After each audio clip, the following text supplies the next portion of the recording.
Everything I touched on is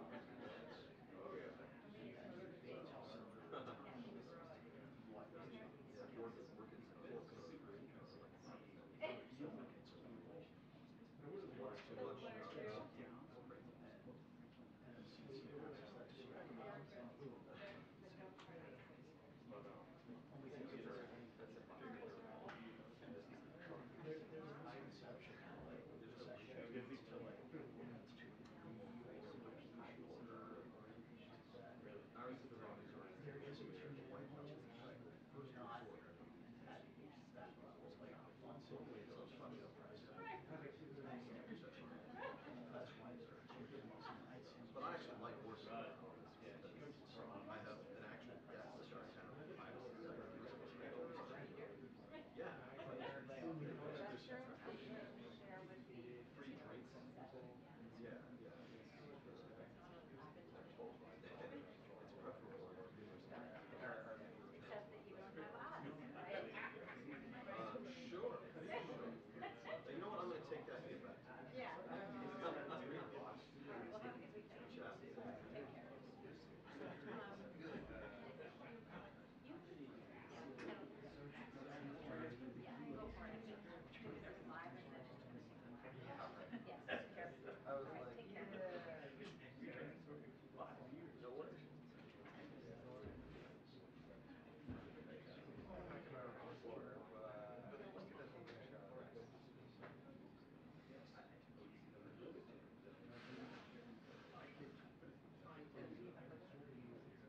We're in a bucket room, which is why this is the only one of my videos.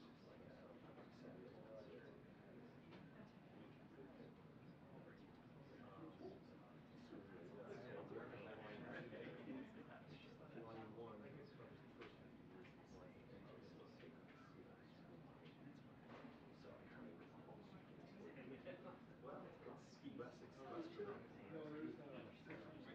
In the first book, you have the narrative arc of a man climbing a mountain and really getting it. The remainder of his life is he's at the top. His life's continuing. But you have the majesties, the Supreme Court, and you have the Chief Justice appreciates. You got his strategic strategic. I was going to push this away. So when the book comes to the end, I just sign it.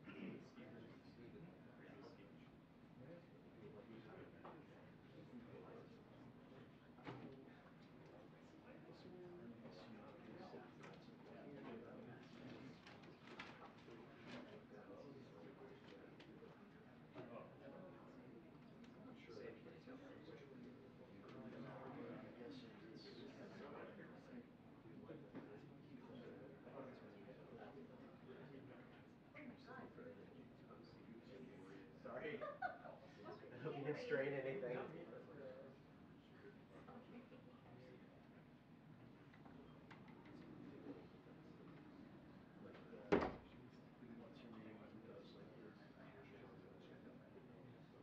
Who does like your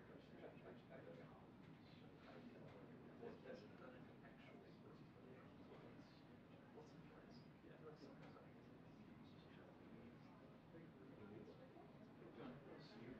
Yeah, that's something.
Good afternoon, everybody. It's so quiet in here. Okay, I'll be really quick at the top. Okay, wow, don't break that. Okay, so kicking us off today is National Economic Advisor Lael Brainard, who will be previewing the president's trip. As you all know, he'll be heading to Allentown, Pennsylvania tomorrow, along with the new data. She'll be talking about that today that came out on inflation and the small business boom under President Biden and Vice President Harris, with 3 years in a row of record-breaking small business applications. With that, Lael, the floor is yours.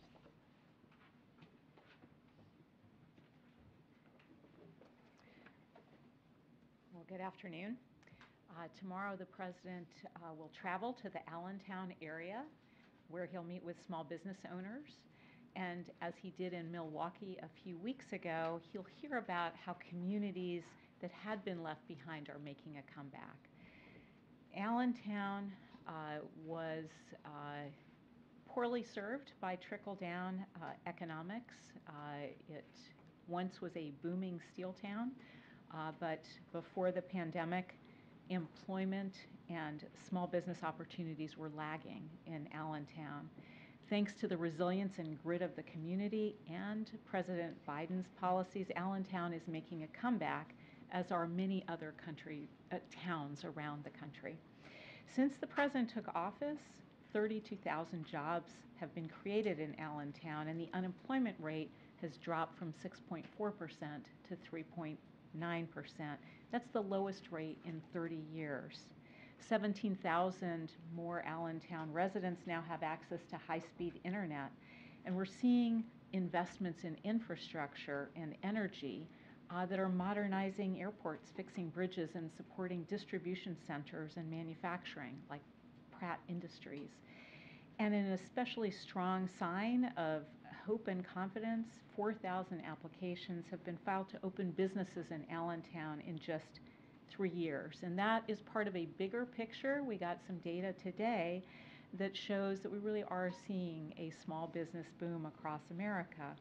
Earlier today, the data showed that 16 million business applications have been filed since the president took office, making this the strongest 3 years on record for new business applications in 20 years. In fact, each of the last 3 years has seen more business applications filed than any previous year on record. That's more applications than in all 4 years of the previous administration, as you can see on this slide.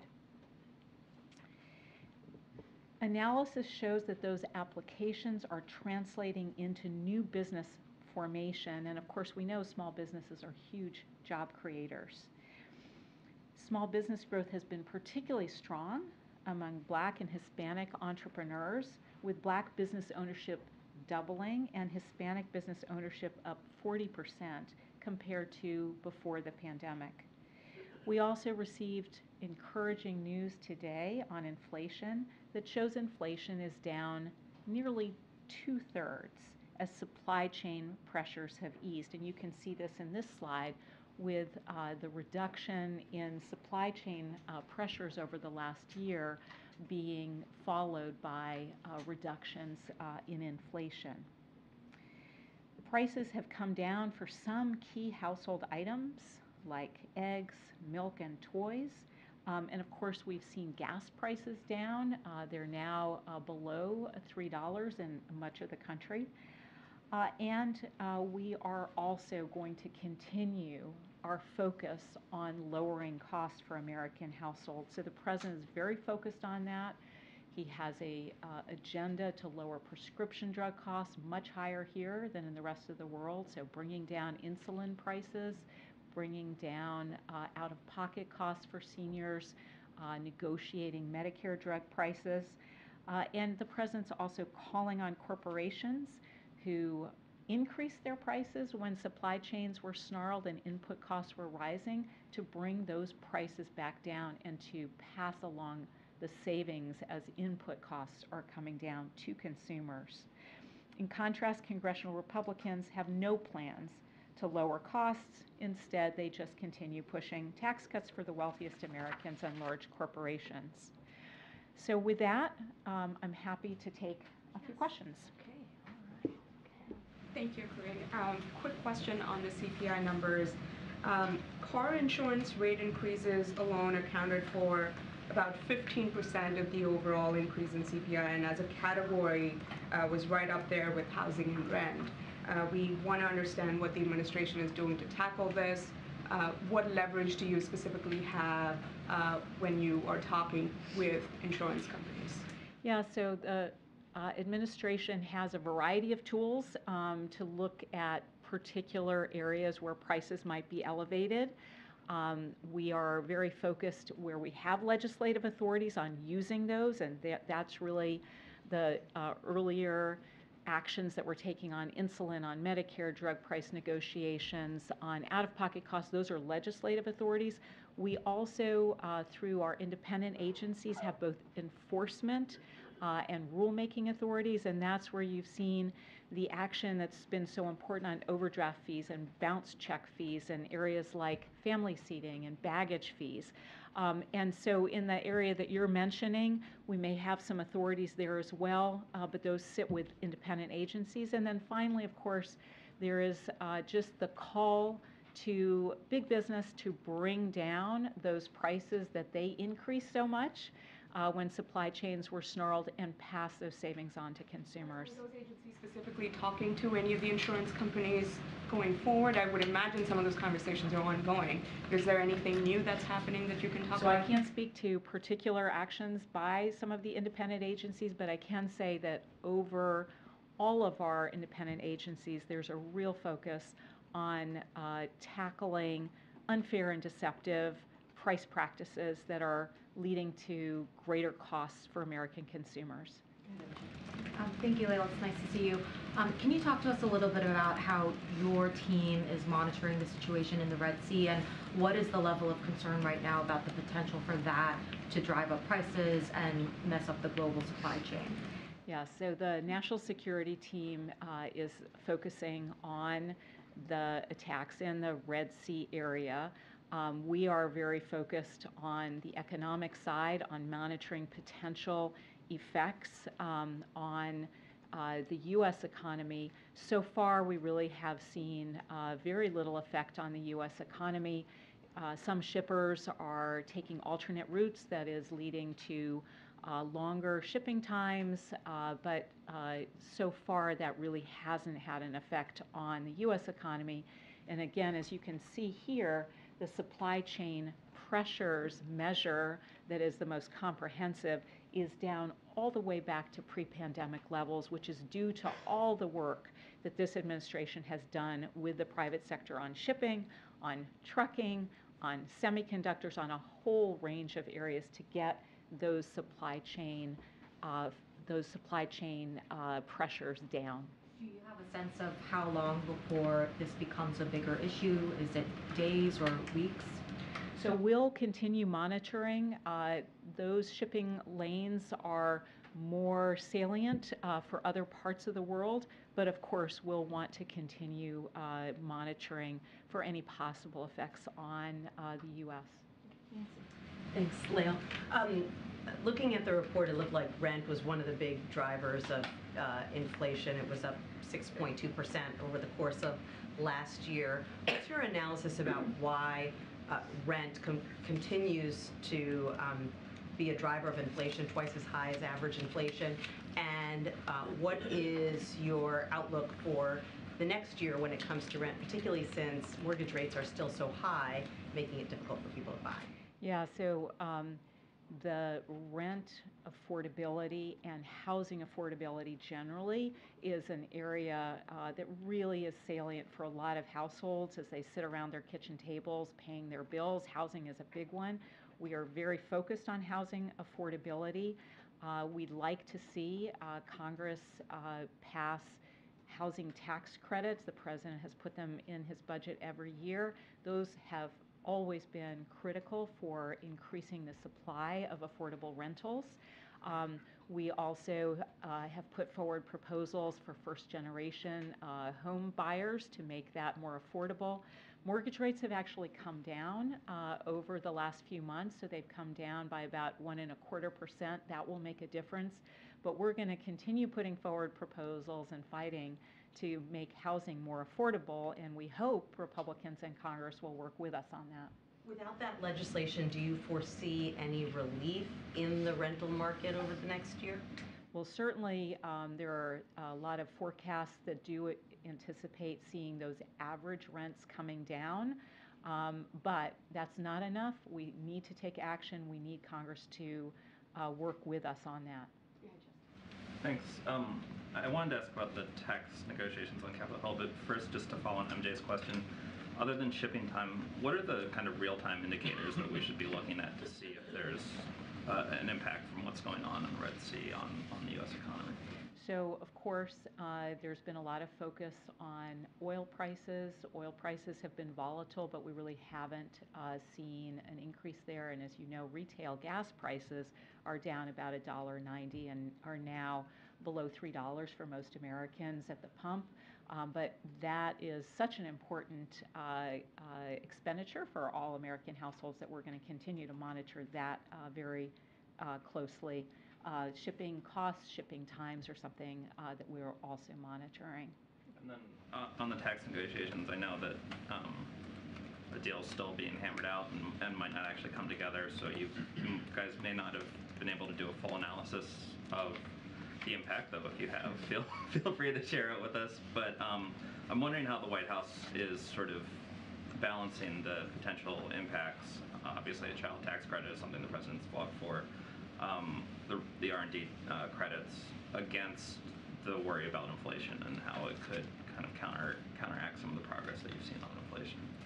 So we have consistently pointed to how effective President Biden's child tax credit policy was for lifting millions of American children out of poverty, and the president has consistently said that he wants to see the refundability, the availability of that child tax credit for low and moderate income families extended. So, you know, we are very much hoping that we can see a balanced package, but what is critical for the president is that the child tax credit be extended and particularly be made available for lower and moderate income families because it's so powerful in reducing child poverty.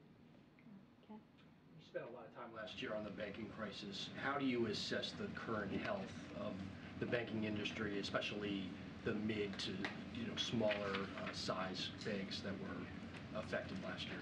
Yeah, so this time last year, of course, we were very focused on the fragility of some regional banks. The regional banking sector has shored up capital, shored up liquidity, is in a much more resilient shape now than it was a year ago. And so I think most of the analysis suggests that the regional banking sector overall is much healthier. And of course, that's something that we've been monitoring very closely. Inflation is cool, but food prices are still high. What would you say to Americans who are worried about food prices, and why do you think that the phrase Bidenomics has not caught on? Yeah, so we are very focused on the kinds of expenditures that hardworking American families make every week. Food prices is very important. We've actually seen several categories of food prices coming down over the last year. So if you look at dairy, it's come down. If you look at fruit and vegetables, so we are very focused on grocery prices for American families, and we are actually seeing prices coming down over the year. But more generally, you know, when we think about the incredible progress in the economy, you know, if you look at it, employment is up, 14.3 million overall, 2.7 just the last year at a time of low unemployment. Wages are up since pre-pandemic, adjusted for inflation. Wealth for the median household is up, adjusted for inflation since pre-pandemic, and small business creation is up. Those are good things, but what the president is very focused on is, you know, the hardworking American family and what their expenses look like, how much breathing room they have at the end of the month, and that's where his focus is very much on continuing to lower costs. So why do you think the phrasing Bidenomics has not caught on? So I think, again, the president's economic policies are showing great results in terms of real wage gains, real employment gains, real wealth gains, but we still have work to do on lowering costs. Okay, we're going to wrap it up. Yeah. Thanks, Corinne. Thanks, Lena, for doing this. So if you run down inflation from since President Biden came into office, overall CPI inflation is up 17.6%. Food, we're talking about, is up about 34%. Electricity is up 27%. So what's your message to Americans who are feeling this every day when they buy and use things? Yeah, so the president's message is very much he's fighting for American consumers. He is fighting to lower costs. And you can see it on healthcare. Healthcare is one of the single most expensive thing for most Americans. And he has gotten real gains there. Insulin prices down to $35 from $400. Negotiated Medicare prices, $2,000 cap on seniors' out-of-pocket costs. We have gotten real gains on things like overdraft fees, bounce check fees, baggage fees, family seating. So we are going to continue fighting. And of course, the president is calling on corporations that were all too eager to raise prices when supply chains were snarled and input costs were going up. Now that supply chains are healed, he's calling on those same corporations to pass those savings on to consumers. But in that same time frame, when President Biden came into office, real wages are down 2.5%. So people are feeling that pain a little bit. Actually, let me just update the numbers on real wages. Real wages are up since pre-pandemic. And so, right, 0.8% no, as from of February of 2020. So that's just on average hourly earnings. Real wages are up over 1% for all workers, and they're up over 3% for moderate income workers. If you look at overall purchasing power, people can buy as much as they could pre-pandemic, and they've got $1,700 extra to spend. So in fact, the wage gains have outpaced inflation since pre-pandemic, and of course employment gains are also meaning more Americans are getting those paychecks, which is allowing them to continue spending and fueling the really good growth that we've seen. Wrap it up. Thank you so much. Thank you. Thank you. We'll have you back. Thank you. All right, still have one more guest. So thank you so much, Lael, and also joining, as you can see, is Admiral John Kirby, who is going to give us an update on the Middle East. So, Admiral. Afternoon, everybody. I'll be very quick this afternoon. I'm sure you've all seen reports about the Iranians' apparent seizure of a merchant vessel called the St. Nicholas, a Marshall Islands flagged and Greek-owned oil tanker. While it was lawfully navigating waters in the Gulf of Oman, we condemn this apparent seizure. The Iranian government should immediately release the ship and its crew. These provocative and unacceptable actions need to stop. We'll continue to work with our allies and partners to deter and confront the full range of Iran's concerning and destabilizing behavior in close coordination, of course, with the international community. Now, I've gotten a question over the last 2 days, and each time I've gotten the question, my answer was probably as satisfying as a gravy sandwich. So this is about the decision before the Israeli Supreme Court. Obviously, I can't comment about cases before the Israeli Supreme Court, but I can affirm that the United States completely supports the critical work that journalists are doing around the world, and certainly in the conflict in Gaza, and we want to make sure that they're able to do that safely, securely, effectively, and with full transparency. So we discuss a wide range of topics with our Israeli counterparts. I'm not going to get into the specifics of diplomatic conversations, but I can assure you that media freedom is and will always be a part of those discussions. I don't know if that gravy's any more tasty than before, but that's the best I can do today. Thank you, Karine. Two questions. Today at the hearing of the ICJ, the judge said that under Article 51 of the convention that Israel is a signatory to, Gaza is an occupied territories.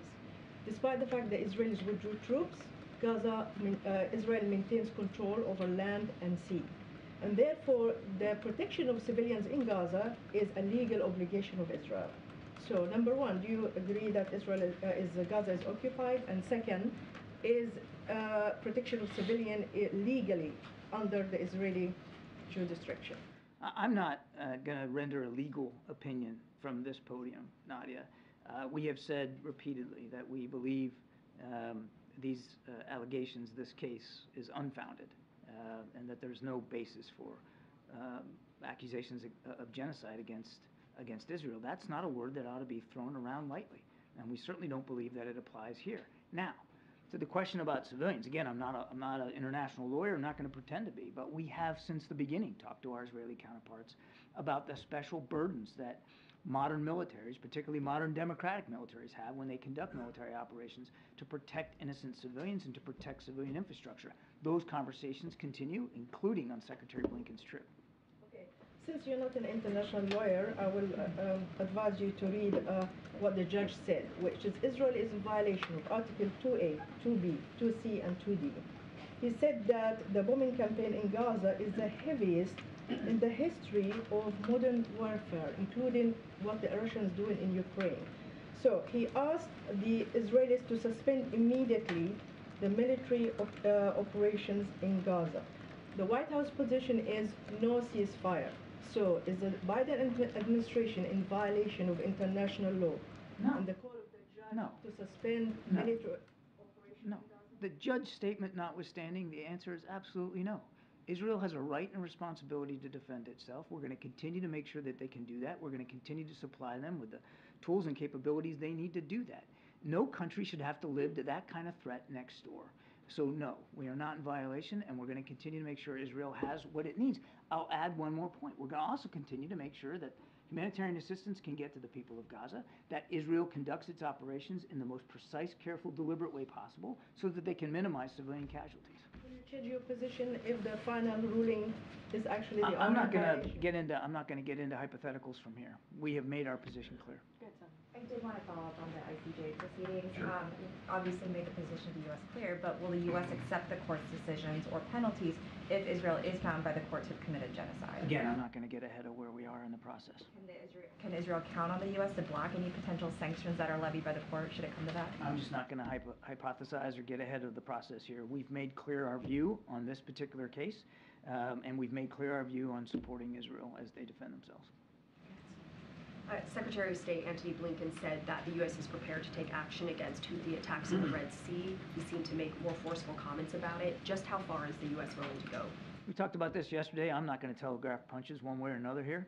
We're going to do what we have to do to counter and defeat these threats that the Houthis keep throwing up on commercial shipping in the Red Sea. We'll continue to consult with allies and partners about the appropriate next steps, but that's as far as I'll go. What's the U.S. reaction to recent comments from the Houthi leader that any American attack will not go without a response and that the response would be bigger than the recent strike? Again, I'm not going to speculate about potential future military operations one way or another. As we have said repeatedly, the Houthis need to stop these attacks and that they will bear the consequences for any failure to do so. And you talked about the U.S. Having discussions with the Israelis to lower the intensity of fighting. When are we going to see that happen? You'll have to talk to the Israeli Defense Forces about their operations. I'm not going to lay out their timetable or their schedule of events. They have talked about the fact that they recognize a need to transition to a new phase of the military operation. We have obviously encouraged that kind of thinking and that kind of planning, and we'll see what they end up doing, but it's really for them to speak to. Good. Thank you so much, Corinne. John, Senator Kaine. So Patsy. Okay. You're looking at me, so it's okay. Senator Kaine and more than a dozen Senate Democrats are working to block future administration's request to bypass congressional oversight of arms transfer to Israel. Your comments? It's hard for me to comment on some amendment language that we haven't seen and hadn't had a chance to take a look at. We're also very careful about talking about any pending legislation that could be considered on Capitol Hill. I would just tell you, broadly speaking, we obviously take the oversight responsibilities of Congress very, very seriously. We do the best we can to appropriately inform and consult with Congress as we provide foreign military assistance to other countries, including Israel, and that will continue. But if you're saying, as you have said to my colleagues last week, that the U.S. is not actively assessing whether Israel is using these weapons in accordance to the laws of war, because you don't see any indication that Israel is violating those laws of war, and if there's no congressional oversight, no State Department internal review process, and no verification process on the ground, then how do we know that Israel is using these weapons in accordance to U.S. and international law? I wouldn't agree that there's no congressional oversight. I think that's going a step too far in terms of describing the relationship that we have with members of Congress and the kind of foreign military assistance that we're providing. We are in constant touch with our Israeli counterparts, as I've said repeatedly, and we still see no indication that they're violating the laws of armed conflict. They are defending themselves against a still viable threat. There are too many civilian casualties. We've said that before. We want to see them take steps to reduce that, but there's no indications that they are deliberately and wantonly violating the law of armed conflict. But just to clarify on that, John, if you say there is congressional oversight, has the administration given Congress a complete list of weapons that you are sending to Israel? When is that done before sending the arms transfer or after? Because as we know, there's two occasions of arms transfer already, December 9th and then December 29th, done under emergency spillation by the Secretary. We follow the law. We follow the law, the intent and the spirit of the law. I'd refer you to the State Department for more details about that process. That's really under their purview. Just to underline, is the U.S. holding Israel with the same standard of accountability that we apply to other partners that receive American weapons? We are providing foreign military assistance to Israel as they defend themselves against Hamas. We have been very clear about what the expectations are for the use of that material, and that's not going to change. Thank you. Admiral, on Monday, you told one of my colleagues that the Situation Room's ability to track where cabinet members are is, in your words, generic, limited to the city they're in. That seems to be in line with Cold War era capabilities where principals in the line of succession had to call in their location to the central locator system that FEMA runs. Are you saying that in 2024, when I have a phone in my pocket that can be pinged to locate me within a couple of feet, or I could get the same kind of capability for my dog if I want, that we don't have a way of knowing where each person in the line of succession is without them having to tell the Situation Room or FEMA or whoever is in charge of tracking their locations? I do not have a different answer to you today than I did to your colleague on Monday. There is a process by which cabinet officials and their location is tracked by the Situation Room. There is a check-in every morning where their general location is known and logged and reported. Their general location. Each of these principles is issued, I assume, is issued a mobile phone. I'm sure you have one. I know Karina has one. Let me stop you right there.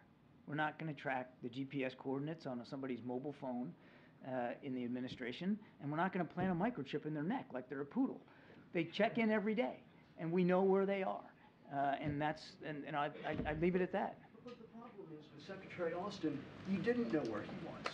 You didn't know where he was for days, and you're telling me that these daily check-ins are the best that can be done at this point? we had no indication that he was outside the D.C. area. Now, it's true, we didn't know he was hospitalized, and I've said repeatedly that that's a problem. That should not happen again, that if a cabinet official becomes hospitalized or has to be seen for medical help, certainly to the degree where the authority has to be delegated, that the White House needs to know. And Karine has talked about the memo that Mr. Zients put out advising cabinet agencies to review those protocols. We'll get better at this. We'll learn from this. Why a poodle? Pardon? Why a poodle? Oh, I don't know. I don't have anything against poodles. I'm just teasing. Okay. Admiral, back to the seizure of the tanker. The Iranians reportedly are saying that the seizure was in retaliation for the U.S. confiscating the same vessel and its oil last year. What do you make of that allegation? I would put little stock in anything coming out of Tehran. This was a commercial vessel, freely transiting international waters. No justification whatsoever to seize it. None whatsoever. They need to let it go. Thanks, John. There's a new report out from the Defense IG that says that American defense officials didn't fully account for nearly 40,000 weapons that the U.S. provided to Ukraine, sensitive material, small enough to be bartered, put on the black market. Does the White House have any reaction, any concern about that report?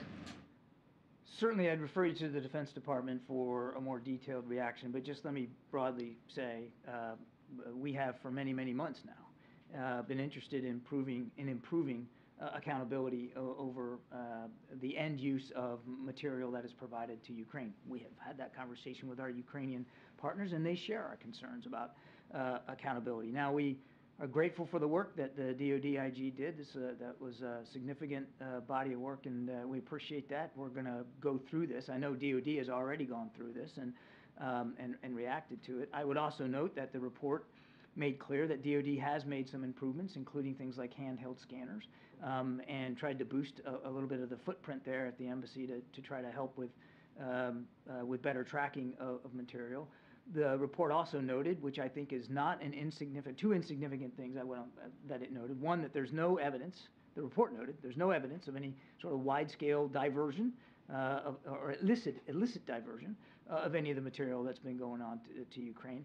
And two, that it is a wartime environment, and there are real limits to our ability to count every bean, every bullet, every artillery shell. We have a small footprint at the embassy of military men and women who are working on this accountability, but we don't want to, nor should we be expected to put them in greater harm's way, closer to the front to inspect every little shipment and how it's being used. I mean, it's a combat environment. And even in combat environments, Nancy, that we run, wars we're fighting, and then we're not fighting in this war. There are real limits in actual combat when you are being shot at and attacked and shelled, for you to account for everything that you're actually using. Thank you, Karine. Does President Biden share former President Trump's view that NATO took advantage of the United States and that Europe owes the United States billions of dollars? And may I ask you for a comment on former President's refusal to fully commit to NATO? And I have one more question. Wait. Before you, let me put a fork in this one, because I'm not talking about the campaign trail, and I'm not going to talk about the former president, what he's saying on the campaign trail. I'm not going to get into that. That would be inappropriate from my perch. I would ask you to look at the record that this president has had with respect to NATO. NATO is now bigger, larger, and much more capable under President Biden's stewardship and leadership inside the alliance, and certainly in the context of Mr. Putin's war in Ukraine. This is a president who has invested literally from the beginning in improving our network of alliances and partnerships, investing in their capabilities, investing in trusting in those relationships and making them stronger. And it's not just NATO, it's all around the world. What's your second question, or third question? Last week you told me that you're still discussing with your allies whether to confiscate 300 billion of Russian frozen assets. But Bloomberg reported yesterday that in November, the White House sent a note to Congress supporting similar such a legislation about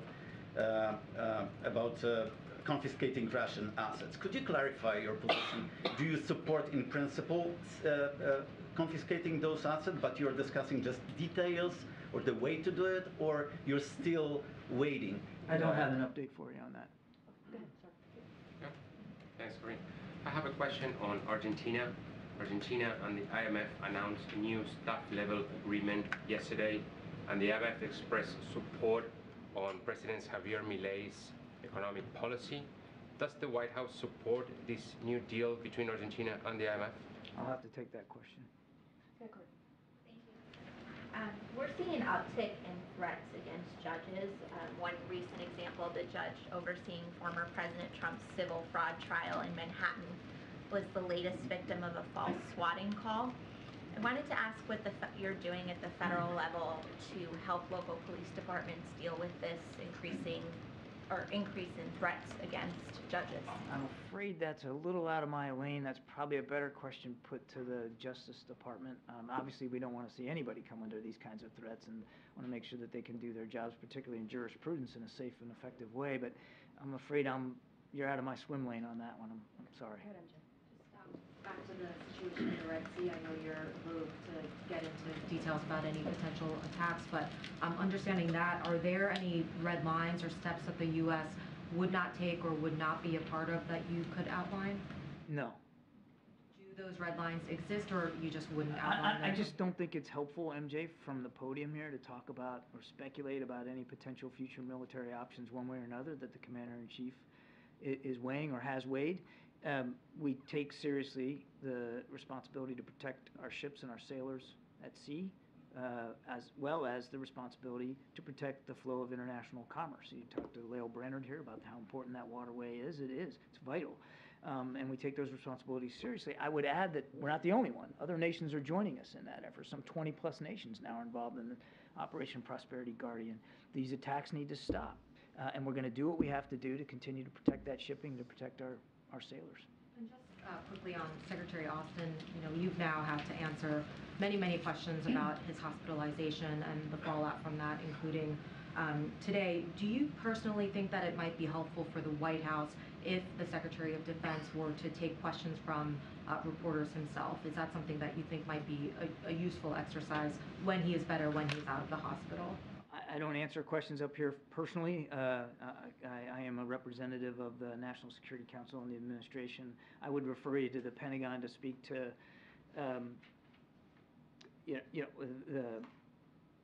the work they're doing to better communicate in the wake of this and to keep the press and the public informed. And I'm sure that they are learning lessons, as we all are, from what happened here, and we'll work to improve that transparency. In your professional capacity, given that your job is public facing, given that you probably are more aware and more knowledgeable about the kinds of questions that the White House is now confronting about Secretary Austin and that situation, is that something you would recommend? Again, it's not for me to recommend.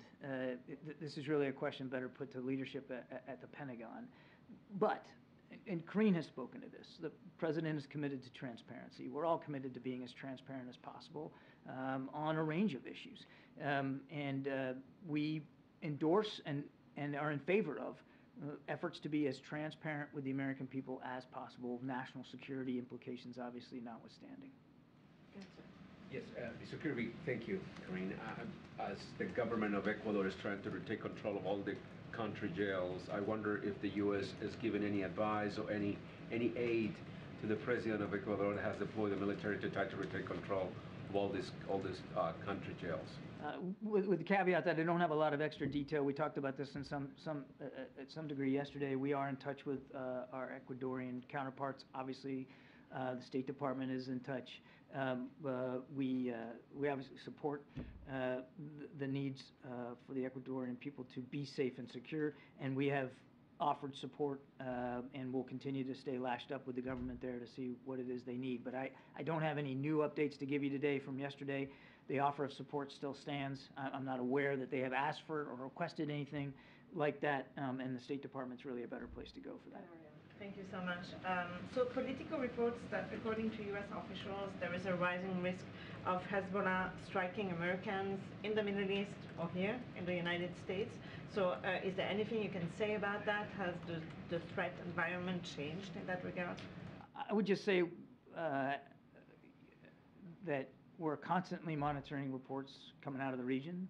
We're certainly monitoring as best we can reports coming out of Lebanon, and mindful of the increased tensions there at that northern border between Israel and southern Lebanon.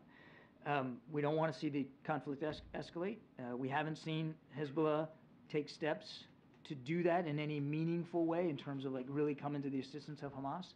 And as for threats to American citizens, I'm not going to get into intelligence assessments from here. I would just tell you that we watch this very, very closely, and we will do everything we can to make sure that Americans traveling overseas have the information that they need to be safe. Thank you. I want to follow up on the ICJ. We have 22 Arab countries, including some of American allies from Jordan, Saudi Arabia, are supporting South Africa. Do you have any comments on that? Each country should speak for themselves about this particular case and what their view is. I have spoken for the United States and what our view is, and that hasn't changed. I follow up on DRC election outcome. Do you have any reaction to that? Any comments? I'm sorry, I didn't get the last part of your DRC and what? Election. Let me take that question. I wasn't prepared for that, but we'll get you an answer back. Promise. Thank you, Ms. Karim. This question I would like to dedicate, national security questions, I would like to dedicate to a fellow journalist who just passed away in Pakistan. He started an English newspaper 40 years ago when the city did not have even a journalism department, and he was my father. This question, and I hope you like this question, because he sent me to a Christian school here in high school and university.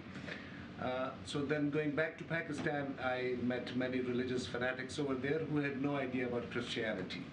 Then when I came here, I saw many Christians being fanatics as well. And then I hear you talking about anti-Semitism and Muslim clerics being killed, and these things growing in these recent days especially.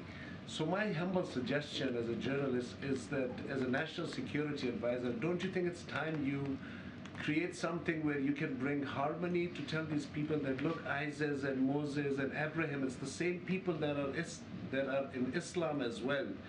So as a student and as a journalist, I feel like from national security point of view, America right now needs one place from national security where you can tell them, listen, these were the same guys, just with different names.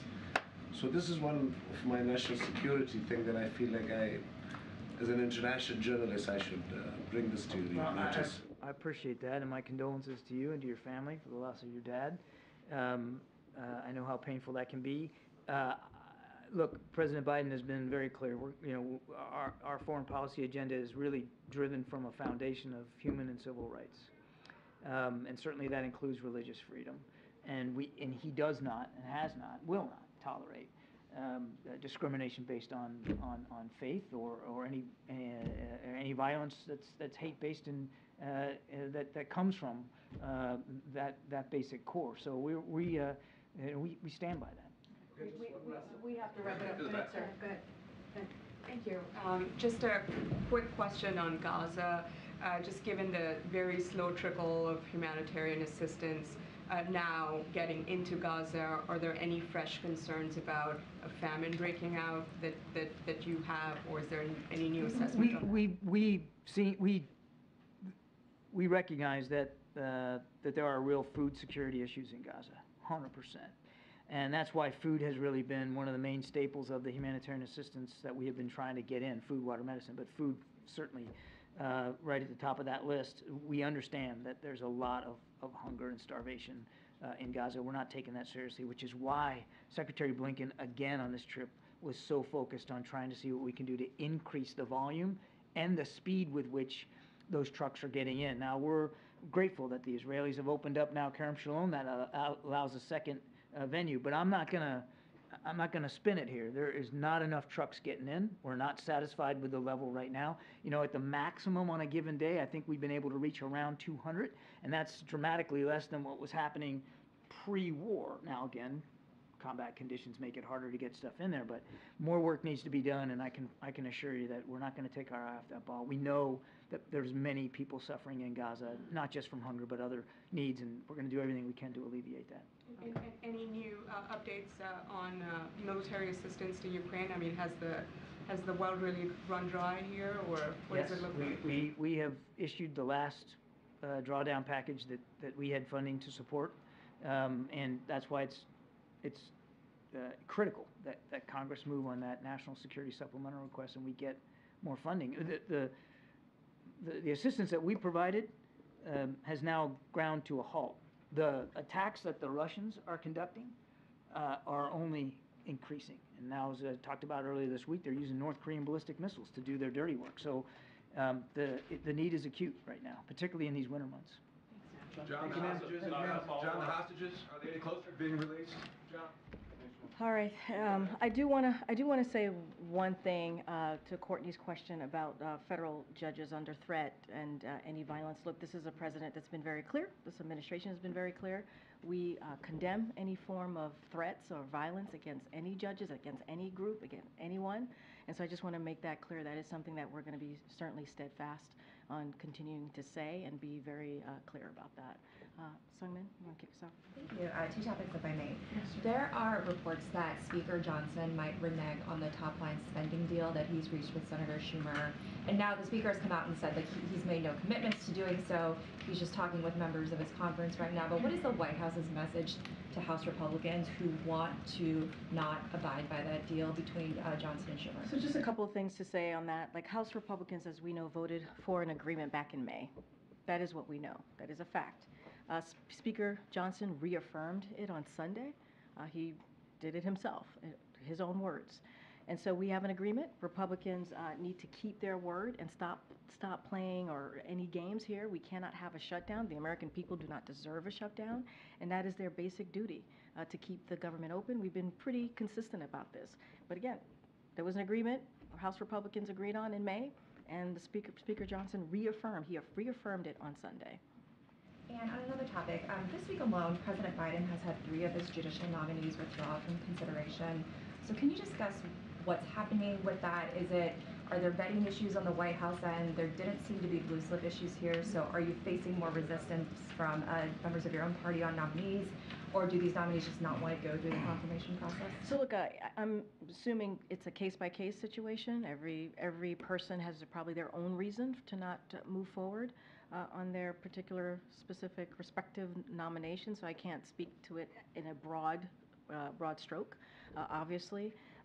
But look, the president takes all these nominations very seriously. He always wants to put forth, and he has put forth, a very credible, qualified folks, especially in these, obviously in these positions, to how important they are. But I don't want to speak about it in a broad stroke, and I don't know each case, so I just want to be super, super mindful. People may have their own reason to step down from this nomination or step away from their nomination. The White House concerned that the pace of confirmations appears to be slowing, especially after the 2 sort of rapid pace years that you had for the first 2 years. Well, you said something that's really important that I want to make sure the American people know. There's been a rapid pace. We've had historic movement on our nominations, so we appreciate that. We appreciate certainly the Senate for moving in that rapid pace. Obviously, we want to get these nominations done. It is a priority. It is important to get these folks into their position. I think to share beyond that, I don't want to get into specifics as to why folks may have stepped down or not part of the nomination process anymore. I just want to be super mindful. Senator Schumer said it's crystal clear that a CR is needed to keep the government open. You had said yesterday that kicking the can down the road is not the way Congress should be operating, but is the president prepared to sign a CR? I'm not going to get ahead. There's conversations happening, obviously. I don't want to get into hypotheticals from here. It is important to keep the government open. We've been very clear on that. There is a framework agreement here that is also important to note. And so I just don't want to get into hypotheticals at this point. Will the president sit down with congressional leaders this week? Well, Don't have any schedule to preview. As you know, the president spoke to Speaker Johnson yesterday on the phone, because he thought it was important to have that conversation right away, and so they had that conversation. I just don't have anything to share on a preview, any meetings as it relates to the budget. Thanks, Green. Question on immigration. We understand that Secretary Mayorkas is willing to testify before the committee trying to impeach him. Are you worried about him having to testify alongside other possible witnesses like families of fentanyl overdose victims? We understand there's a committee hearing planned for Jan 18th, and there are fentanyl victims' families who are likely to testify there. So look, that is for Secretary Mayorkas' decision for him to decide how he's going to be moving forward. We've been really clear. I mean, what we've said from here is we just don't know as it relates to these impeachment proceedings on different members, multiple cabinet members at this point, and obviously the president. We've been really clear. Like they are pushing and continuing to do these baseless accusation. It's almost as if we have to ask the question: who else would they not impeach? Who wouldn't they impeach? Right? In this case. And so look, House Republicans are playing political games. They're playing political stunts. There are baseless allegations here. We've been clear about that. What we want to see, I was just asked about a CR. I was just asked about the budget. That's what House Republicans should be focused on. How we're going to continue to keep the budget going, the government open. That's what we want to talk about. That's what the Americans want to see. They want to see a continuation of bipartisan movement here from Washington, D.C. There's a supplemental that we need to move forward on.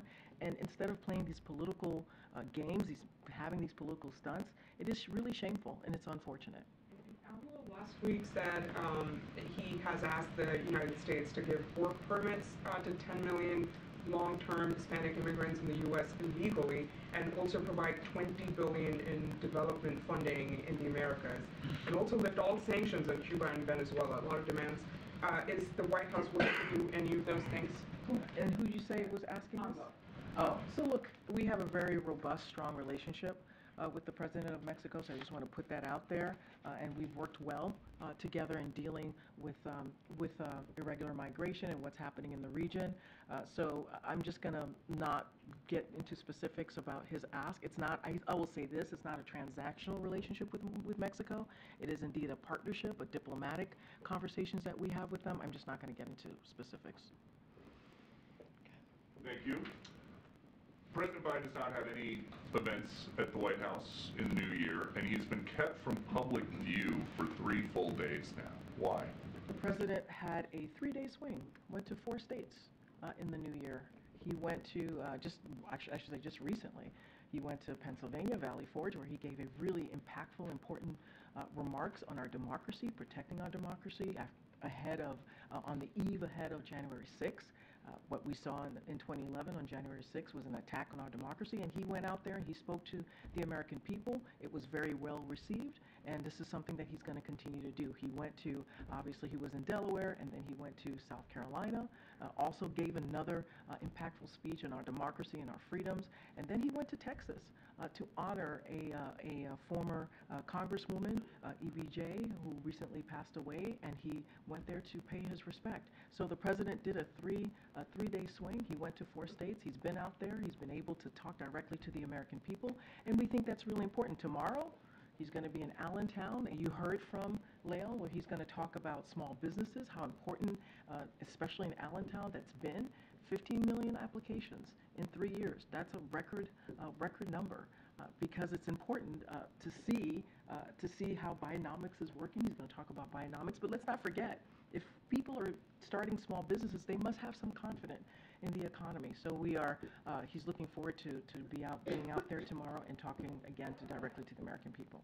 So he did a 3-day swing, but for the last 3 days, Tuesday, Wednesday, Thursday, none of his constituents have seen him doing anything. Who decided that the American people are best served by seeing less of the president? I would disagree. I wouldn't say they saw less of the president. He was out there, again, a couple of states in 3 days. I think that's important to note as well. And give the American people the full information here. And yesterday we noted this. He met with Paul Whelan's sister, Elizabeth Whelan, And this is a commitment when it comes to American hostages, bringing them home. The president has been committed to doing that. And we have brought home more than 30 people, 30 Americans who have been held hostage across the globe. And so the president is committed. He wanted to have a conversation with Elizabeth Whelan. He did that. He met with his national security team, as he does regularly. He did that. He had lunch with the vice president yesterday, important partner in everything that he's trying to get done on behalf of the American people. So the president is active. The president is doing what he needs to do to deliver for the American people, and he'll continue to do that. There's an item in Axios that President Biden was advised by the White House counsel to stop giving big dollar donors tours of the Oval Office. While he has been out of view of the public for the last 3 days, has he given any wealthy campaign donors tours of the Oval Office? So just speaking to that particular point, those stories that were out there, so as many of your outlets have covered, it is typical for all presidents, regardless of party, to host supporters at the White House complex, which is both, as you know, his working office as well as his personal residence as well. And President Biden and his team take all of this very seriously. We take rules concerning the White House and re-election seriously, and we're proud of that. We're proud of taking those rules very seriously. I just don't have anything else to add. Okay, Karen. On that meeting the president had with Paul Whelan's sister yesterday at the White House, was there something that prompted that meeting? Is there any progress on a deal to get Paul's release? So I wish I had an announcement to share on a deal on getting home Paul Whelan, and let's not forget Evan as well. This is obviously top of mind for this administration, for National Security Council, and for the State Department to get home Americans that are being held hostage or wrongfully detained. So that is something that we are working on regularly. So the President and Elizabeth Whelan have had conversations before. She's been in regular touch with the National Security Council, Jake Sullivan, and also obviously folks at the Department of State. Don't have any catalyst for this particular meeting, but the President obviously thought it was important for them to get together and to have a conversation. It's not going to get into private, specific, agendas or what was discussed. But look, this is something that the president takes really seriously. We saw him do that with the American hostages that are in Hamas, right, in Gaza, and how seriously he's been taking that for the past since October 7th, working around the clock. We see Secretary Blinken was in the region. We're constantly having those diplomatic conversations to get hostages home to their friends, to their families, and to their friends, and others, right? So he is taking this really seriously. So it's no surprise that he would have sat down and have a meeting with Elizabeth Whelan yesterday. In December, the administration had said it made a significant offer to secure the release of Whelan and Evan Gershkovich, but Russia rejected it. Has a new offer been made since last month? So I don't have anything else to share on what we have said most recently, but this is something that the president is a priority for the president, to bring them both home, to bring other Americans who are being held hostage or wrongfully detained home. That is something that he takes very, very seriously, and we're going to continue to work on that. Go ahead, Emily. Thanks, Green. I wanted to follow up on some of the questions yesterday about Hunter Biden. You've said he's a private citizen, which is true, but the president is a public citizen. And what's happening on Capitol Hill is public, it's political. So can you clarify why you aren't able to speak more about the president's role in his son's defense? Emily, I really don't have anything else to add. He's a private citizen.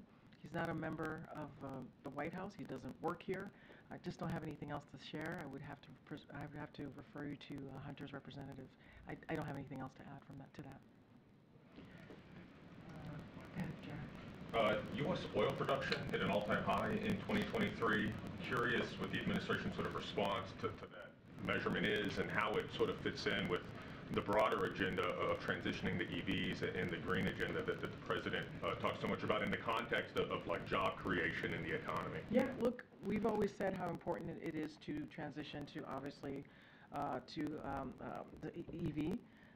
And that's something that we take incredibly seriously, and obviously the Inflation Reduction Act, the bipartisan infrastructure law, all play a very important role in this.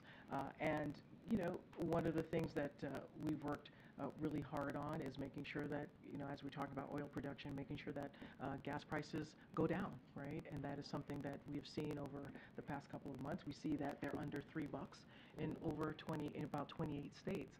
So look, when it comes to oil production, we've also said that what the corporation profits, like Americans should feel that as well. And so that's something that the President's going to continue to speak to as well. I don't have any specifics to say about 2023, but that's been kind of the road that we have looked at as we think about oil production, as we think about clean energy, and how we want to move forward with electric vehicles, and how important that is as we deal with the climate change.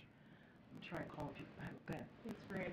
Do you have a new strategy to try to get Julie Su confirmed now that the President has renominated her? And why did he decide to stick with her after she couldn't get confirmed Well, last she's year? done an excellent job. She's done a great job as the acting Secretary of Labor.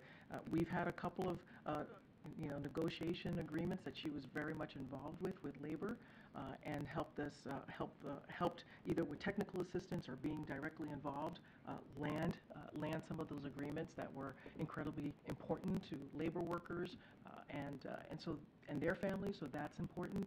We think she's done a great job. We think that she should go through the nomination process. We think she should be the Secretary of Labor. And so, of course, the President is always going to go with the person that he believes is the most qualified, and she is indeed the most qualified. Let's not forget, when she was the Deputy Secretary, when she was going through that process, she went through nomination. She got the support. So there's no reason that this can't happen again. I'm going to start wrapping it up. Go ahead, sir. Yeah, thanks, Corinne.